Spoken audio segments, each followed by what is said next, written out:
So I'm here to share with you some of the possibilities of what can happen on silk.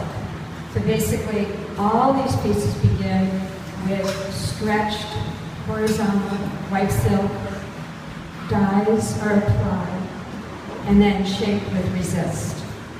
So I wanted to start with abstract work, although I work representationally also.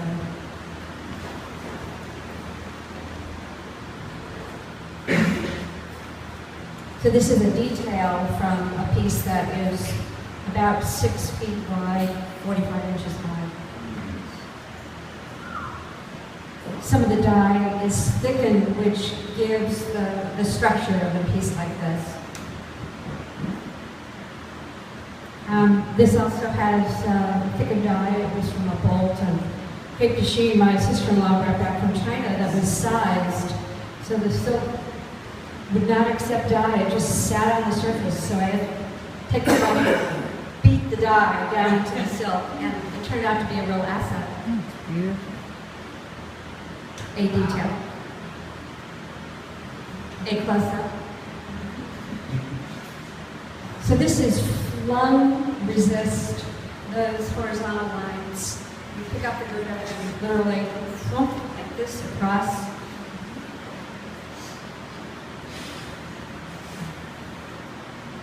This is how a lot of the representational pieces start. You have a cartoon in black and white, which then gets traced onto the silk.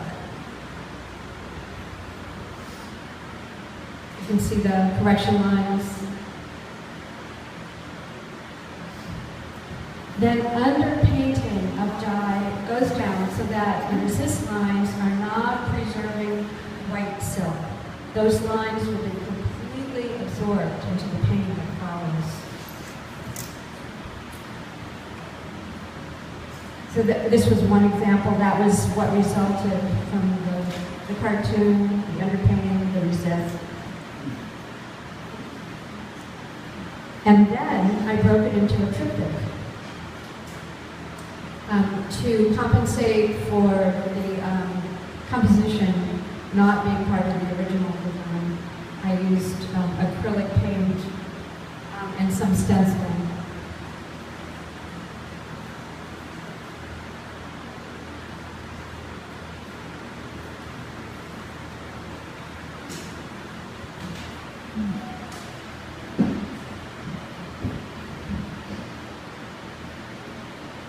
This is a quadriptych that was completely derived from a 45-inch square piece of silk.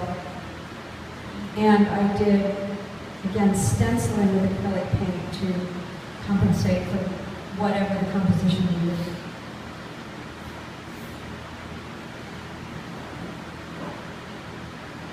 The quadriptychs were originally supposed to be shown horizontally, but so many galleries and shows have size restrictions that I had to go vertical with them.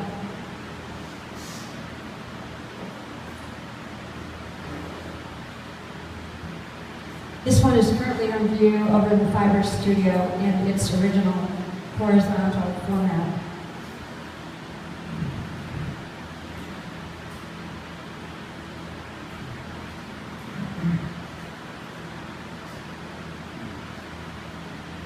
So this is some of the underpainting and then the beginning of adding the most intense colors of dye, which is what we did today.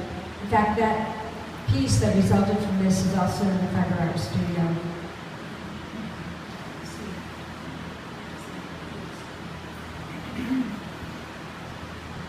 This has had some discharge, which means that you can actually go backwards because everything that's added to the white silk diminishes light.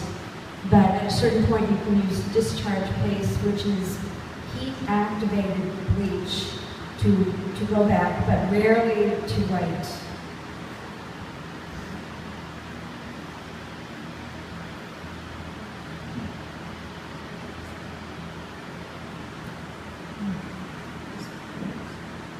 This has thickened dye, which is what makes those spots on the petals. More underpainting, the resist line.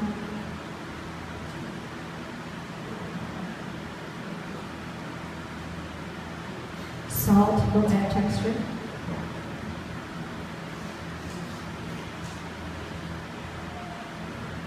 The silk endlessly accepts color. It's amazing. It's a part of a series of abstract pieces, also on view currently in the 5 Hour Studio. In this one, the blue lines in the foreground were the result of discharge of olive green. No one knew they would turn out blue and finish the painting beautifully. This is 80 inches wide.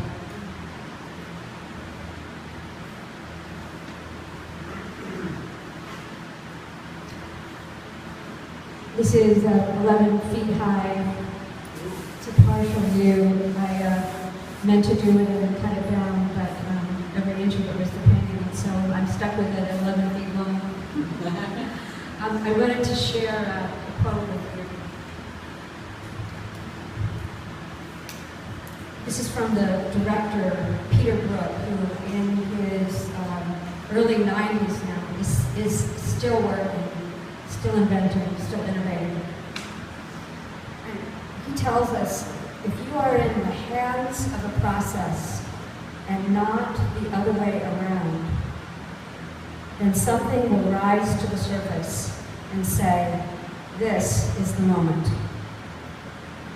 If that intuition is right, then it doesn't matter what valleys you have to go through. The intuition will find its way.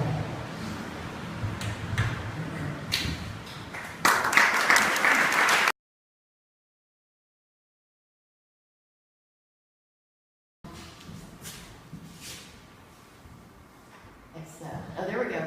Okay. So I make functional pots. I work in porcelain. And I am really dedicated to thinking about the way my pots work in a domestic setting. So this is just a way to give you an idea of that domestic setting. I am here teaching a class on surface decoration. Well, or starting with surface decoration, because I do, as you can see, exploit a lot of different kind of surface qualities, color, and the decorative qualities that porcelain offers to you. And I'm interested in creating a sense of, that the pots have a sense of volume, and that they give a sense of generosity and abundance to the dining table. This might be the picture that was in the faculty show. And I work a lot with layering colors, using these sort of full volumetric forms, and then work a lot with layering color and pattern in ways that allow the glaze to sort of wrap itself around the full volumes of the pots. And I tend to explore. I'm not pressing. There we go. You know, take a form like this and then just put it through a lot of different permutations. I work sort of out of that production potter mode of taking a form and then exploring a lot of different options, and which I once heard another potter, Clary Elaine, who I really admire, say, it's like taking an idea and beating it to death, because that's what we have to do when we're in the studio every day. But you begin to focus on details, and you begin to see what a huge difference small variations of detail can make. So this is a vase form that is obviously related to that picture form.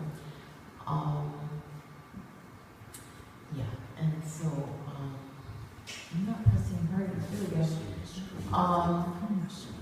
And this jar, this is one that would not exactly qualify as the functional tableware category. It's about, ooh, now it just changed on its own. Wow. Interesting. Anyway, so that jar is about 21 inches high. So sometimes it's really fun to take things and blow them up to a larger scale. And so we were doing decorating in class today and talking about pattern, and this is a palette that I've used for a long time, which I never tire of, and it actually derives from textile. It's sort of a batik technique of using wax as a resist and layering color and using wax and then layering more color. But I love to kind of mix up the different patterns and have this sense of structure that is relaxed. So in this case, before those go into the kiln, the pattern looks very organized, and then it's relaxed by the action of the fire and the sort of interaction of the glazes. So that interplay between sort of structure and process really interests me.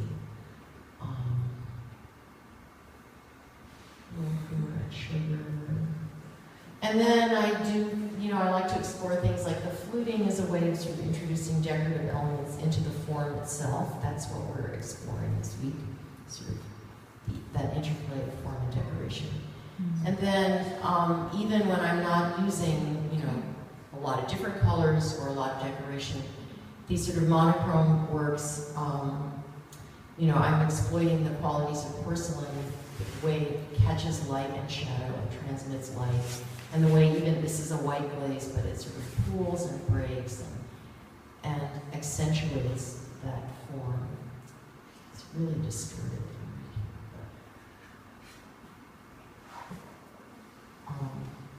And then another generation of that turning and tray, but with a lot of decoration. In a different palette. So most of the things with the exception of that big black jar that whizzed by us, it's really hand scale. That's maybe 14 inches long. And I think a lot about the relationship of, and that's just a glaze detail, for those of us who are working on that glaze decoration thing this week, just to show this sort of interaction of color and the richness of the surface that eternally seduces me. I think about just sort of that interaction of the maker and the user, and that something about functional pots always implies a conversation. To me, it implies a relationship with the people in the world out to whom my pots ultimately go, and that's a really, really important part of my work. There we go. And so that's my studio. Oops.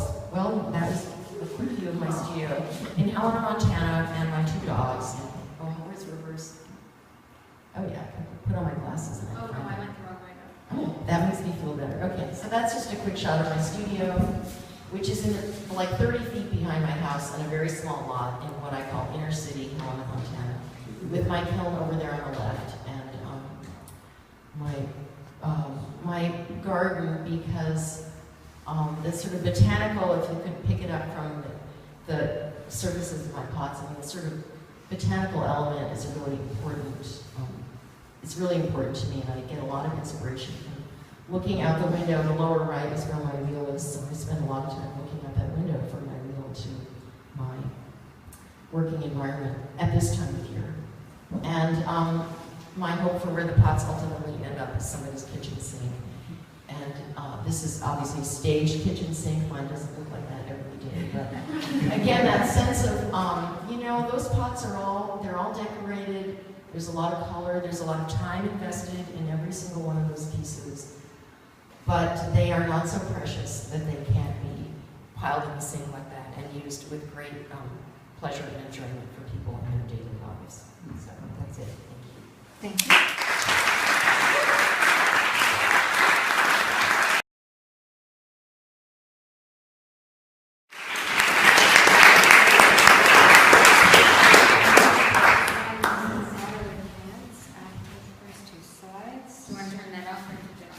The first two slides are paused and then it's auto-advanced after the slide. So is this, will this accommodate that? Probably. You stay here with me. Yeah. If And it then we'll doesn't, make- I put auto-advance for you. No, I had to do this recently and they said 12 minutes, not a second longer. And so I put it on a timed lecture. And the slides just go, 1 every 3 seconds. And when I finished, the curator said, I can't believe you did what I asked. Everybody else talked 20 minutes. No, So you're already in anyway. it. Yeah, there you are. I am. Okay. Okay, So anyway, what, so just hit this to advance, and then we'll see if it goes. let's see if it goes auto. If not, I'll have to. This is the advance, right? Yes. Okay, got it. So, the reason this slide is coming up first was because this is where I grew up, in high plains of the Texas Panhandle, where the word art did not exist. So I came to photography, I came to painting and photography quite late in life. I was involved in the performing arts in one of my other lives, and then eventually many experiences in life led me to photography, happily. So I've come a long way, I guess you could say. You'll see this is where it should start going on its own. There, good, okay. So many of these first ones are from my first book, which was titled Natural Connections. I think of my work as being just involved with the natural world no matter what I'm doing. I'm just involved with life, you know, observing the rhythm of life, whether it's in the landscape or whether it's among friends like you or other teachers or wherever we are. Portraits, it doesn't matter what it is. So some of these are from that first book. As Sarah mentioned, I work with an 8 by 10 inch view camera, which means the film is 8 by 10 inch sheets. And I process and develop and process everything myself. Thank you, Michael. You'll keep me on track. My second book was High Plains Farm. I went back to my home in Texas, where my parents, who were at that time, 84 and 88, were still farming 1,100 acres by themselves. And I grew up on this farm, and I realized that there was something very important about home and place and how we are formed by those things that I wanted to capture. So for a couple of years I did a tremendous amount of writing and photographing to do this long series. The 200 of those photographs now reside at the Harry Ransom Humanities Research Center at the University of Texas in Austin. So the project ended up being a book. I didn't know where it would go. I just felt like I needed to make the pictures. It ended up being a book, a very long traveling exhibition to many museums, and a PBS film about me doing the project, the series. All of the vehicles on the farm are from the 1920s through the 1980s and all still in use. My dad built all of the barns and the corrals, the outbuildings, everything. I'm moving quickly.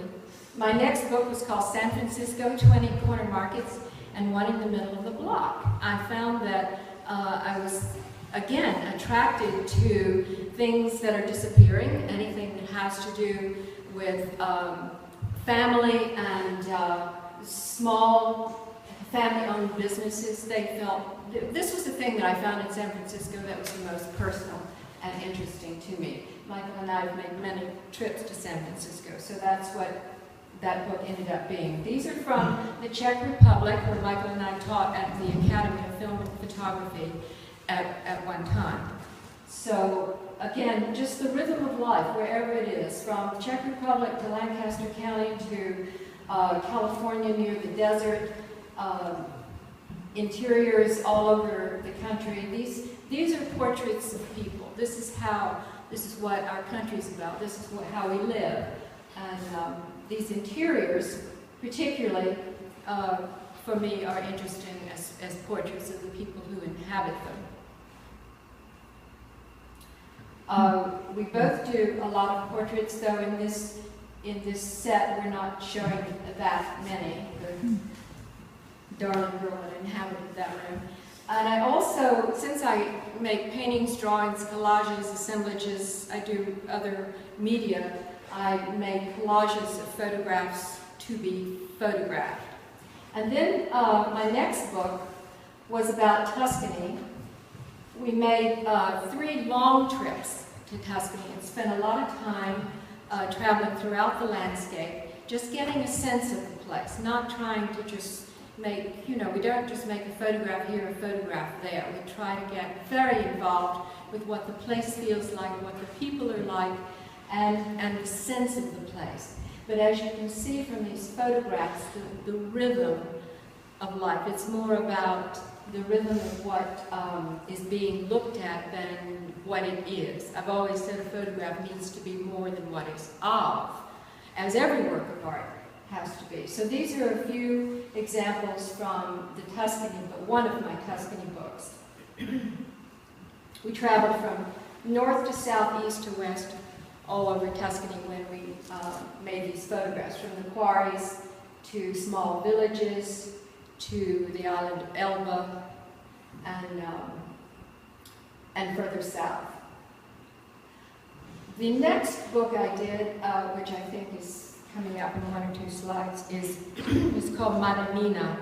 While we were traveling in Tuscany, I kept noticing the tiny shrines to the Madonna that were all over the countryside, in the sides of buildings, at crossroads, in walls, everywhere, and how lovingly they were made by the people who, or they had been made maybe 200 years ago, but the people who were nearby cared for them so lovingly.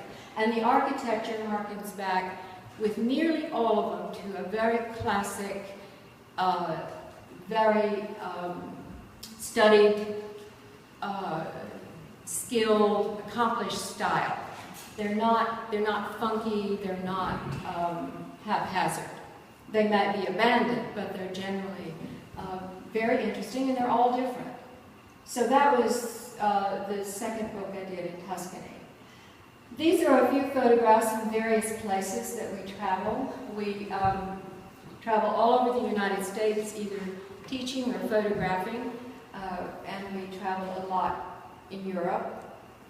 Some of these are from Baja, California, the ones you're looking at now.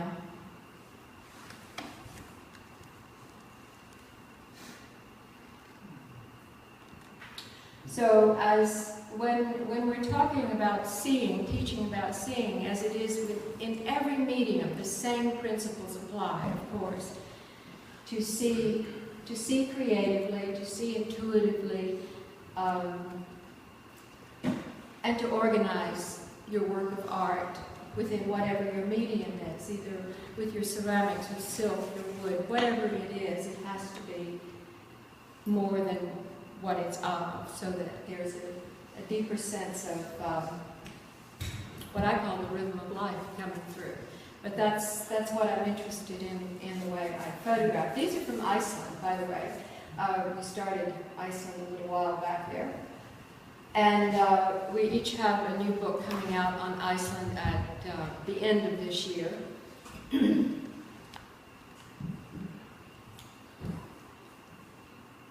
And we hope, and there's been a number of exhibitions where our Iceland work has been included, most recently in a couple of museum exhibitions.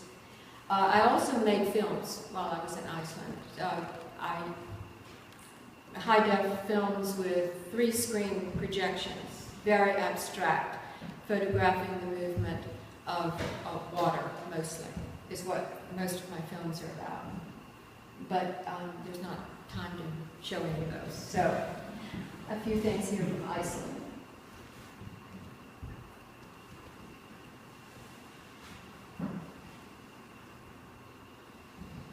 And if any of you haven't traveled to Iceland or would like to, Michael and I can bend your ear for a long time. It's such a fabulous place to be. It's a very dynamic, everything about the island is so dynamic and interesting. And we really enjoy sharing that information. As you can see, most of my work is very abstract. When I paint and draw, it's very abstract. So I love that fine line between extremely high realism, where you can see every detail of the photograph, yet the entire work is still very abstract. It's about how form fits into space. It's not just what you see in the picture as an object. As we're always saying, everything is subject and anything is game. So that leaves the door wide open for a lot of subject matter. The little black churches around the island are kind of a popular, very unusual thing. These are whitewashed windows on a vacant shop with the accidental marks behind the window where the workers accidentally scraped or intentionally scraped or whatever. So many of my favorite artists were coming through, even Van Gogh there. Which made, yes, a lot of very interesting things, a lot of interesting artists I was thinking of while I was doing this.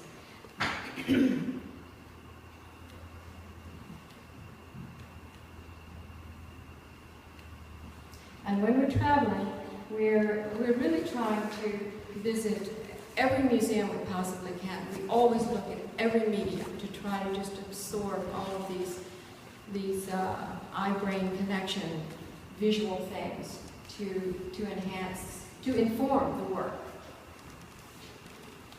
I have often found that the hardest part about working is keeping your brain quiet enough to let the deeper stuff come through while you're working, because your intelligence is always informing your work. But to sort of keep that quiet enough that the intuitive responses can come through.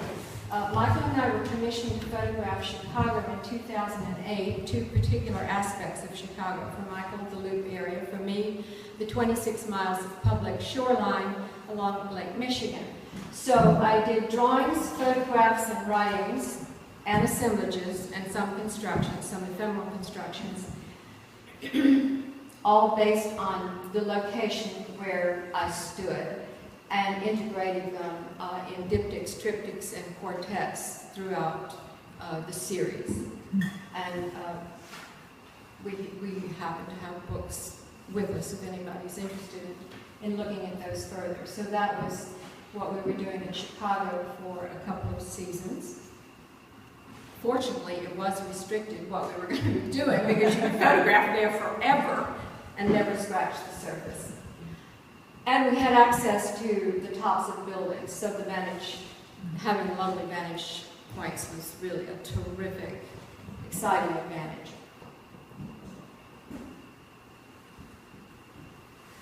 Objects that I picked up on the shore, on the far shore, that show up in that photograph.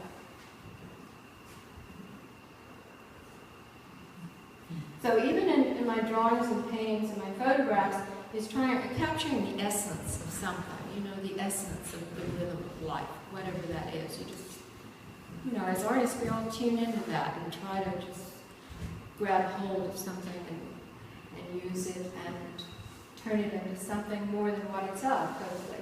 These I brought back to the studio. I picked them up along the shore in one location and brought them back to the studio to do some very contemplative, specific things.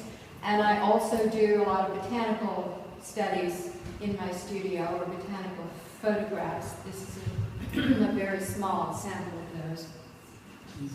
A photogram on top of a photograph.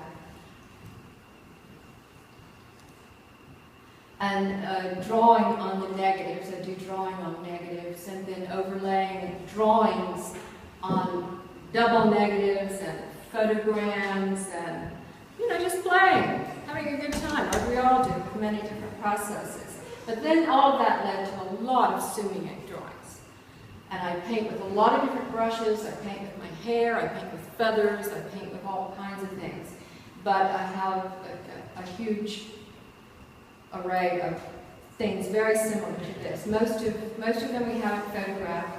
Haven't photographed many of the collages yet. But it gives you an idea of some of the things. So all of that, one thing leads to another, and it's exciting. And the most exciting thing is that when we come to places like this, we learn from each other. The function of art is to inspire each other. I think that's one of the greatest things that artists can do. So thank you for letting us be here.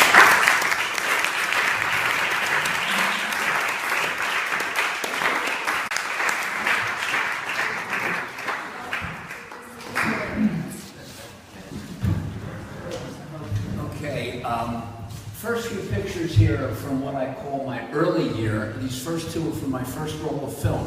I didn't even know what an f-stop was, but I knew I'd be a photographer.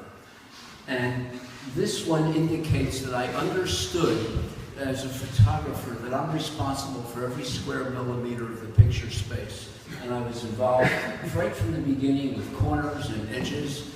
And I invite you to look at every part of the picture. Underneath everything is abstraction. Now, these reproductions, for some reason on this screen, the highlights are being blown out, but there's detail everywhere in our prints. We find it kind of crude when the highlights are blown out, and we use a full grayscale. Starting with that rocks, that vertical picture, everything I've made since has been a contact print, either 8x10 or 8x20, as you'll see.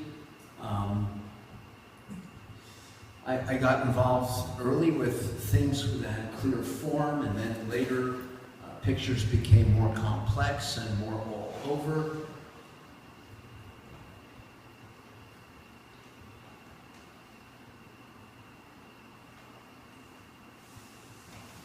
These are from the West.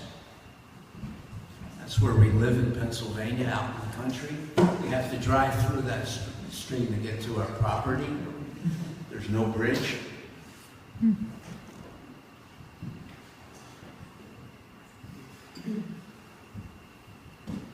I was commissioned to photograph 4 American cities before Chicago, and these are a few from Princeton.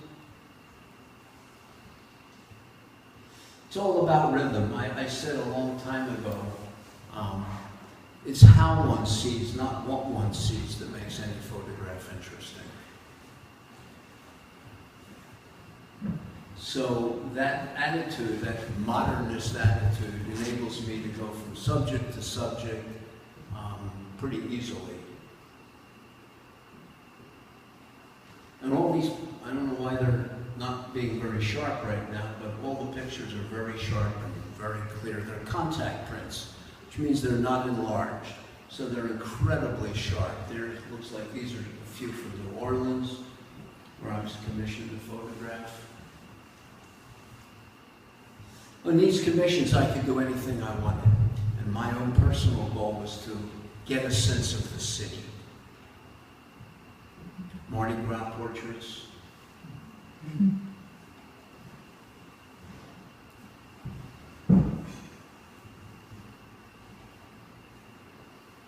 These are a couple with an 18x22 inch view camera. That's a big camera.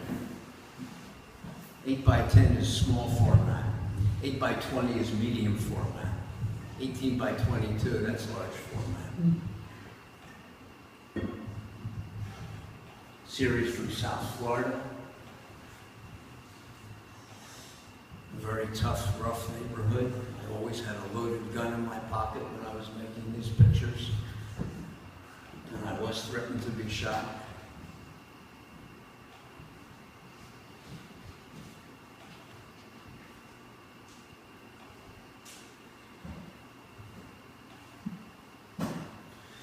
Then Paula and I got together and we got married in 1990. Those were all previous to that time, and we went out west together.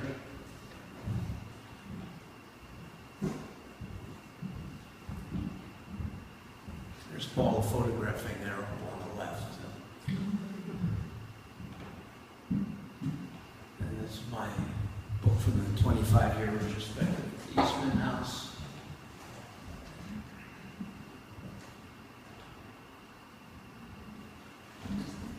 Occasionally I have a vertical camera that I occasionally use. So in our photographs, everything's important. It's not just the quote subject. It's really everything. The space around things.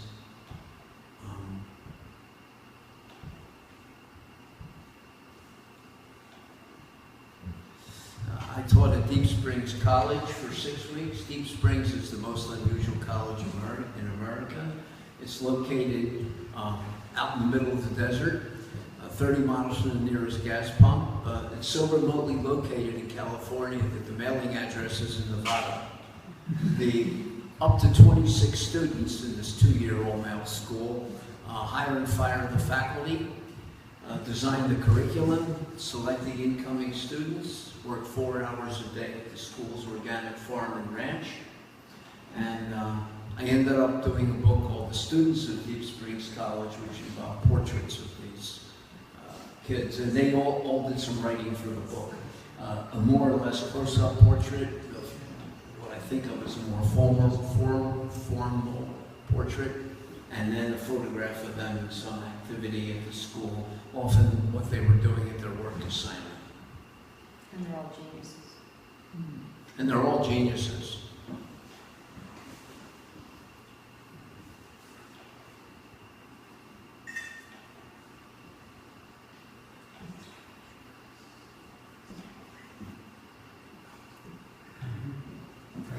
We ship our vehicle overseas when we go to Tuscany. There's a tent on the roof.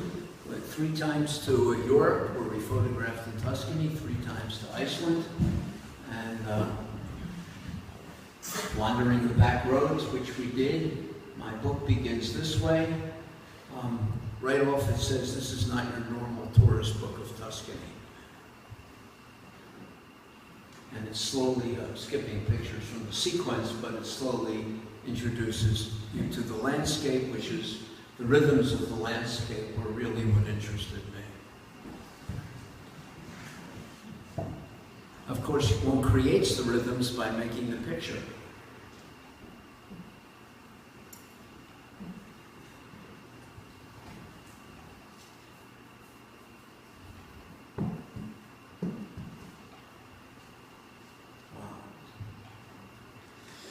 These highlights really shouldn't be so blown out. I think the projector bulb must be very, very bright.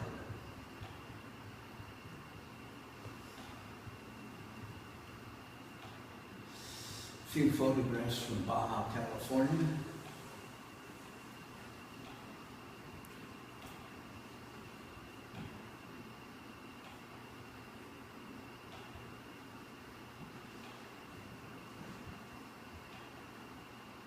And then Iceland.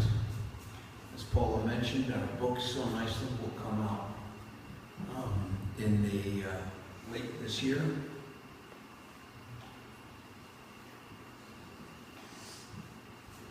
We've spent over a half year there, over 3 years photographing, and we've returned pretty much every year since to spend time there, but 6 months photographing.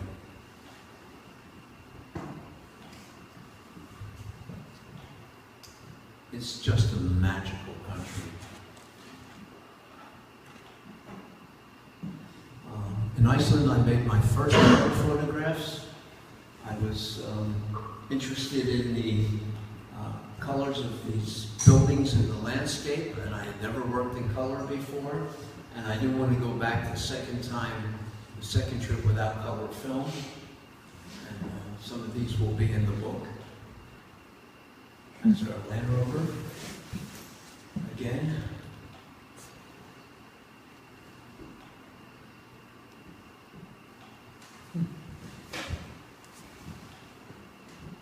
Then I did a series at Sheriff. You've heard of, some of you, of Sheriff Joe's Arpaio in Phoenix, Arizona. Very tough sheriff. I had access to photograph the most violent criminals in the most secure jail in the United States. And that will be a book. And these are a few of those portraits.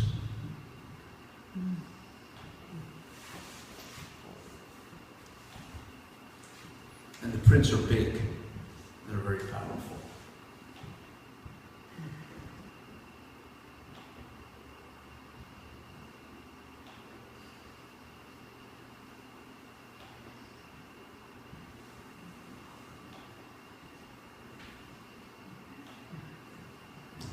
Pictures from Chicago, my part. The book's a double book. You flip it over, and it's Paula's pictures up to 1/2. You flip it the other way, and it's my pictures up to 1/2. So these are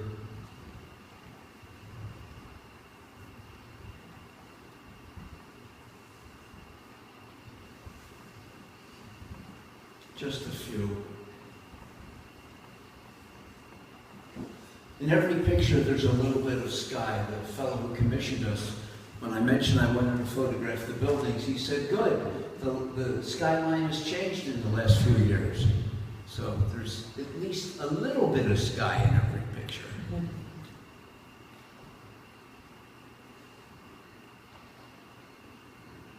Except that one. Then I have another book coming out late this year called Ocean Variations. These are just a couple of pictures of each of the sections.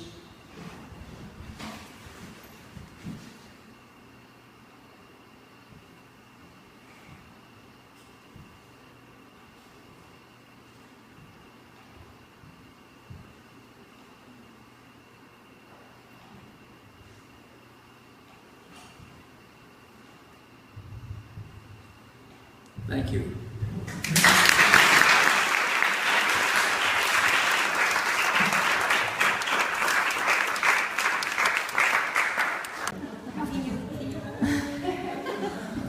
Hello everyone, I'm Nick Weiss, assistant in blacksmithing.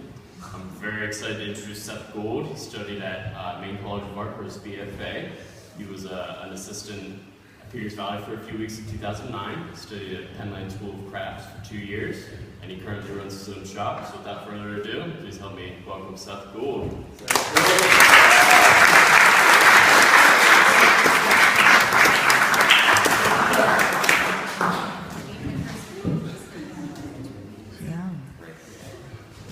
Thank you. You look delicious tonight. So let's start with a quick introduction. I'm originally from Cape Cod, Massachusetts. I grew up there all my life. My grandfather started he was probably the foremost knowledge of colonial ironwork in America. And he taught me a little bit about American lockmaking and European and English lockmaking. So this was a really exciting introduction to go back to those things that I had seen in Europe. It was my kind of first taste of that. So this almost every piece in here starts in the fire and then finishes at a bench with files. Another technique I focused on during my time there was inlay and engraving. This allowed me to add a new layer of ornamentation to these objects through a hammer and chisel. And it gave me the opportunity to start working with non-ferrous metals again. This bronze meat tenderizer with decorative sausage inlay was a nice touch. And of course, a brooch to tenderize with the stuff. I always came back to the forge though. The pig's head in this cleaver is inlaid, carved in copper and then inlaid, and this is influence from the Japanese metalwork I had begun to look to at this time. I fell in love with the calm and elegant tone of this Japanese metalwork. This is a tsuba from the Museum of Fine Arts. It's not only the skills that it takes to execute this type of work, but it's their attention to form, detail, composition, all of that. It's what makes any masterpiece. Today I work full-time out of my shop in Cleveland, Ohio. I do some custom orders, such as these are some Kozo knives for a local paper-making facility. Custom engraving work. And I also do some short runs of production work. These are all hammers that I make. And commission work as well. These are forged filed and engraved calipers for a glass blower. Dividers for a blacksmith. Or a jeweler's saw for a jeweler. And so I go forward with these two interests though. A tsuba from the right, a tsuba from Japan on the left, I'm sorry, and a lock from France on the right. And each of these are functional objects created with technical mastery and ornamented in their historical fashion. And I'm starting to see these things start to come together in my work. These inlaid hammers, this is gold and silver inlaid. Both this one and this one uses classical form and ornamentation, but that is applied in a little bit more organic and natural way.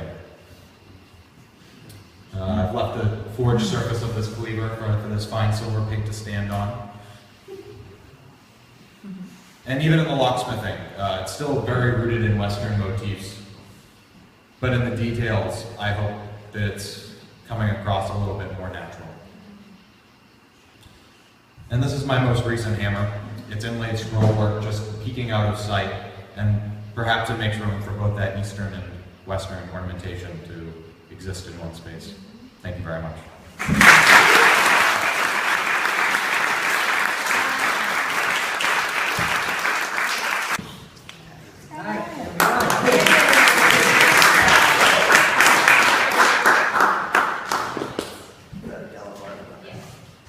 Hi, I'm McNabb. This 10-minute presentation is going to be like a crash course on the past couple of years of my life. The work that I've created and also the opportunities and experiences that my work has given me an opportunity to have. This is me circa 2004 at Rochester Institute of Technology. I'd say that a lot has changed in the past 10 years, but if you look at me, I don't think much has changed. This is where I developed a great understanding for wood as a material and my ability to manipulate it. These are some of the earlier furniture pieces that I made while I was there. I'm going to kind of shoot through some of this stuff quickly. But I thought it was important to include because it was so pivotal in developing my skills and thinking for the work that I'm doing now. This is a low-resolution detail image of a blanket chest that I did. African mahogany, bleached African mahogany with all upholstered interior. One of my favorite pieces from my undergraduate experience is a cantilevered table with 3 velvet-lined drawers and a lot of hand-cut joinery and skill-building techniques involved in there. So fast forward 2 years to graduate school at Indiana University, Pennsylvania, and if you came down to the basement wood studio there, this is most likely where you'd find me head down making. I like to be a really active maker. I find that the idle times drive me crazy, and I like to work through ideas as they come to me and reflect on their value and importance after the fact. So I jumped right back into making furniture when I got to graduate school. A lot more, detailed box making, furniture, chairs, tables, some experimental lights and fixtures. This is a light that looks like a block that glows when you turn it on. A pair of non-conventional chairs. They kind of like conform to your back when you sit in them. All reclaimed walnut that my dad milled in New Jersey from a salvaged tree from a rainstorm. The sticks on the back of the chair are a recycled basketball court from campus. And the upholstery is 100% organic hemp. And this is a 8-foot conference table that I made for the dean's office while I was there, with laser cut textured details on the dovetail inlays. And that leads me to my first experience making things that weren't furniture. At grad school, they gave us access to a laser engraving machine. When I say they gave us access to it, it's because there wasn't like a semester course where there was a technician who showed us how to use the thing. They basically just gave us a key to the room and the user manual to a $50,000 laser engraver. So I spent a long time trying to get comfortable enough with this machine to experiment with it. And what you're looking at here is high-resolution macro images of textures and patterns that I'm applying to different materials to see what kind of like 3-dimensional qualities I can create. So this was a close-up image of a woven wicker basket applied to a block of mahogany. These are some other resolution testing images that I wanted to see how the maple material would handle those kind of images. some more textures and patterns applied to these things. These were all sort of texture prototypes for future ideas, maybe boxes and surface textures. This was a close-up image of like a woven sweater applied to a block of maple. And then I started doing some laser cut detailed paper cutouts. This is just like regular printer paper. It's, you know, little square things. I made a whole bunch of them and gave them away as donor gifts to the board of trustees at the university. Laser cut stacked paper vessels and textured sculptures. That laser cutting machine was a big transition in my graduate experience because it allowed me to stop thinking about furniture for furniture's sake and just try to create things that were exciting and new and experimental for me. All learning processes. This was an inlay process that I developed on the laser engraver. That block is only 1 inch by 1 inch big. Oh my gosh. So the detail that you can accomplish with that kind of technology is just unbelievable. I was able to laser cut the positive image of that graphic in maple and the negative image in walnut so precisely that they mate perfectly enough that if you sand away the extra material, you're left with a perfect inlay. I was invited to participate in an exhibition at the Wharton Essex Museum, and I landed the cover of the book that they published. The piece I created was inspired by Wharton's work and balanced with the work that I was doing at the time. So I came up with this wall-hanging shelf with 5 drawers, all hand-cut, dovetail, friction fit, really nice drawer slide systems. And I incorporated that laser cutting into a piece of furniture for the first time. And it sort of adapted some of Wharton Essex woodblock printing passions into some of this furniture piece. So that was a period of my graduate school experience that that led me to believe that I didn't have to make furniture if that wasn't the direction that my journey was leading me. It was a frustrating time and it was stressful, and in moments like that, I found that I go back to that active maker thing, and I fire up a machine, I grab wood, and I just started cutting things to see what happens. I cut a few blocks. I was excited about some of the shapes that were being created. I stood them up on the table next to me. I grabbed another one. After about 45 minutes, I had this little collection of things standing next to me that started to look like a cityscape of really abstracted architectural forms. Exciting because I felt like the possibilities of these were vast. I could explore a lot of creative ideas through this. In about 24 hours after starting that, I created enough to fill a giant shelf of them and create my first abstract wooden skyline. So this was the first piece that was included in this exhibition of other cityscape-inspired wood sculptures, which is what has led me to the work that I'm creating now. So this is an image of a city wheel.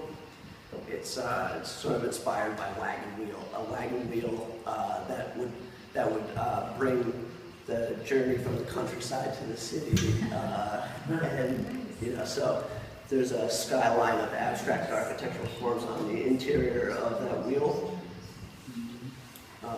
This is a hanging sphere. It's a lathe-turned sphere, faceted with holes on the center of each facet. Then the buildings are doweled and glued to that. Hanging in the room, it was beautiful. It slowly spinned and created some amazing shadows.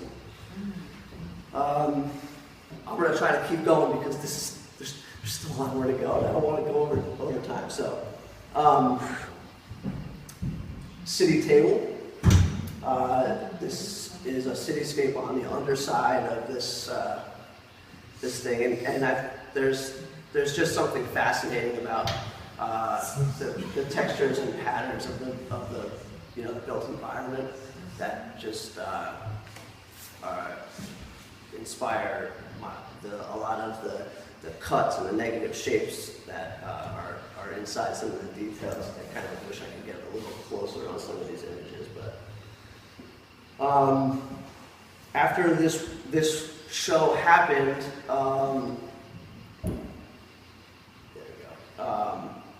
the show came down, and my wife and I moved to Philadelphia and set up a studio, where we now, it's about a mile from our apartment. We build stuff, and she helps out, and there's a dog bed there. That's for my other 2 studio assistants. And I'm missing them very much right now. So this is a little shot of my studio space right now, some of the work that's been happening, a lot of the things that I use on a day-to-day basis in Philadelphia.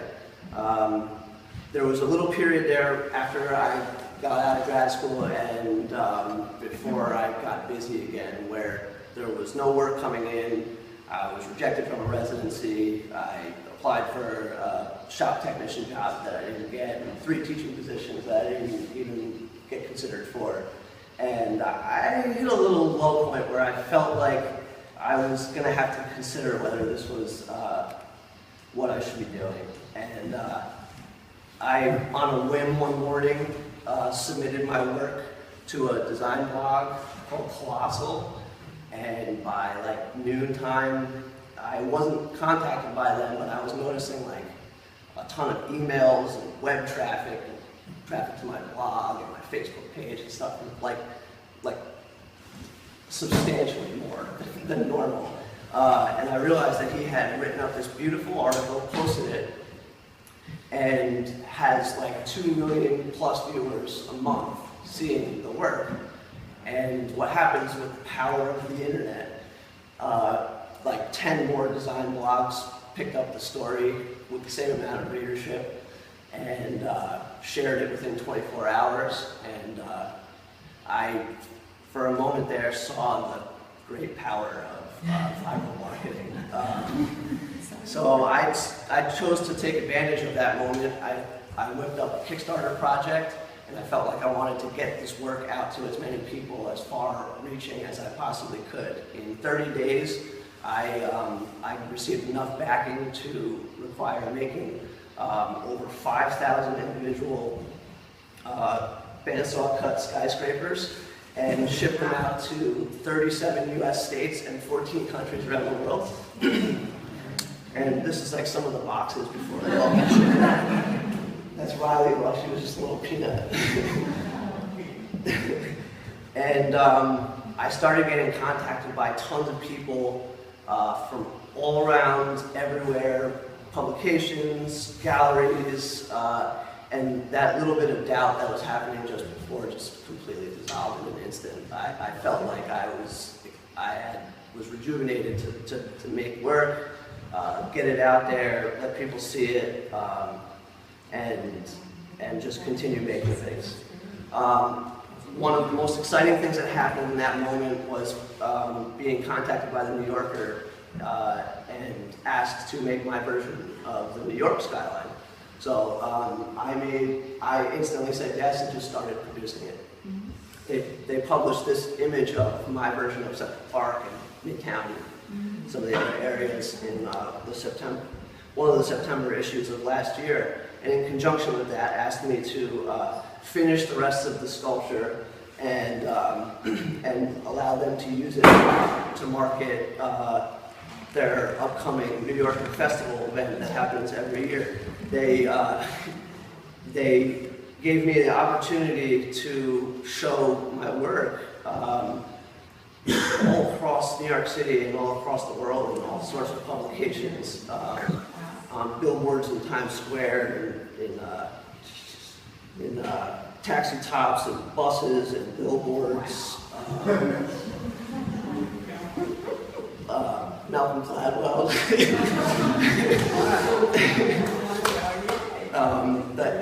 at every event, the work was on screen for the entire, panel discussion.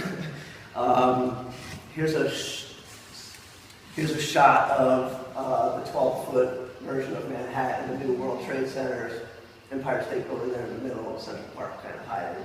Some of the iconic skyscrapers are worked in there, but for the most part, it's just to kind of capture the rhythm of the skyline in a little bit of an abstracted way. So I'm going to just keep plowing through it. If this sounds like a long-winded sprint, it's perfect because that's what my life has felt like for the past 2 years.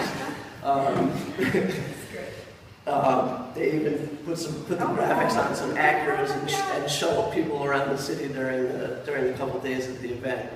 Simultaneous to that, I got gallery representation in Miami, and it has been a great experience to finally get my work among other really talented artists down in a really thriving art market, so that I can continue producing new evolved versions of some of this work.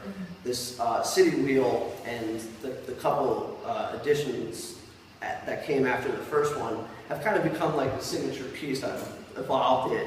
It's become a little bit more dense on some of them. Some of them are freestanding, some are wall mounted, some have multiple rows. So there's like, that previous one had 3 rows of buildings, so there's like 500 pieces in it, laminated all together. Simultaneous to that, the reason why I said it's not just my work, but the opportunities that have come from my work is I was contacted by Marieke van Buren, a Dutch pastry chef who represented the Netherlands in the World Chocolate Masters competition last year. Contacted me because last year's theme of the event was the architecture of taste. So they built a whole menu of amazing chocolate desserts and cakes and gigantic sculptures. And she asked me to send her some of the pieces that I've made. She made silicone molds and casted them in like the world's finest chocolates for this sculpture. At the same time as that was happening, I worked with the Royal Society of Art Quarterly Journal and a really awesome design firm in London to produce a 3D printed version of my city sphere for the last issue of the RSA Journal that came out. So these things, the work has allowed me to meet great people who do great things, and it's some of the most satisfying aspects of making this work for me, sometimes more than the physical objects themselves. Just a bigger version of the city wheel that just shipped down to Miami, and another one that is double row, and a little detail shot of some of those buildings. That looks a little squished, maybe, but whatever. And that's where I'm at now, and I feel like, as much as everything was kind of a whirlwind the past 2 years, I still feel like I'm just scratching the surface of what's out there.